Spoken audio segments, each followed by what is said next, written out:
How are you feeling about these regulations? They go too far or not far enough? Well, look, it was just rolled out last night with about an 88-page white paper. Look, it's an interesting first step. Hopefully we'll take our time in the committee and actually go through the details, which are very important. The Fed was, per the administration approach, the clear winner. I know there's a debate about whether there ought to be a council of folks assuming that role, not just the Fed. I'm glad that the FDIC is going to be the resolution entity, but so they'll be handling the plumbing, if you will. But how is that directed? There are numbers of issues that need to be looked into. I saw a detail where the Treasury has to approve the Fed's efforts under 13.3 exigent circumstances. That's a detail I want to understand. So I hope that we will take our time, look at this in a very prudent way. It's an understatement to say that it's important, and let's go through the process in a real way and work out the details. Senator, we made the point that nobody's going to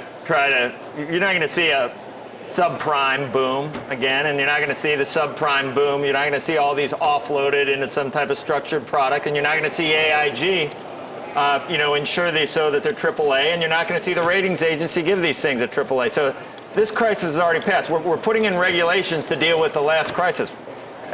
Some might say it'd be better to put in regulations to deal with the next boom and bust.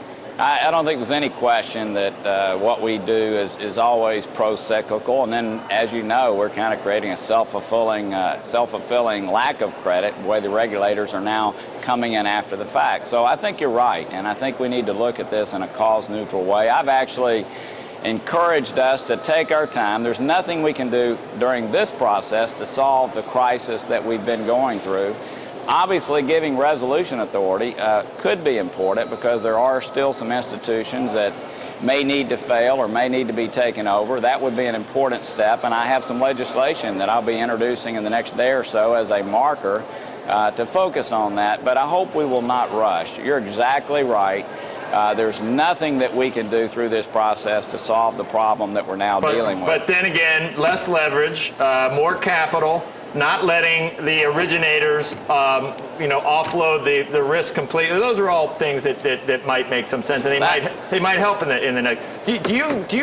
Go ahead. I agree with that, and I read George Soros's columns early today, and I think there's some good points there. And look, we do end up having imbalances in our system. It just occurs, and I think some of those thoughts are very good ones that we certainly need to incorporate. All right. Can we assume that the House Democrats will not make this bill even more punitive and even more anti-business in the future? Well, I don't know. I mean, speaking of that, consumer protection, the model that's been laid out is sort of the Twin Peaks model, if you will, and I think there'll be some debate as to whether that should be embedded within the agencies that oversee these organizations now, or whether there ought to be a totally separate entity that could, in fact, stifle innovation. But we'll see. Look, I do think there's a chance it could get much more anti-free enterprise. We'll see. And I think all of us understand what we don't want to do is do what we typically do in a crisis, is end up over-regulating and regulating in a non-cause neutral way. So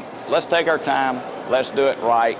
We're not going to solve the existing problem with regulation that we're looking at today. We had someone else who wrote in who pointed out that the problem is going to be that if you're just switching deck chairs on the Titanic, if you're just looking at the same regulators looking at things, how is that going to be different than it was before? Are there actual lessons? Have we learned things that we take out of this that mean we will look at risk very differently for decades to come?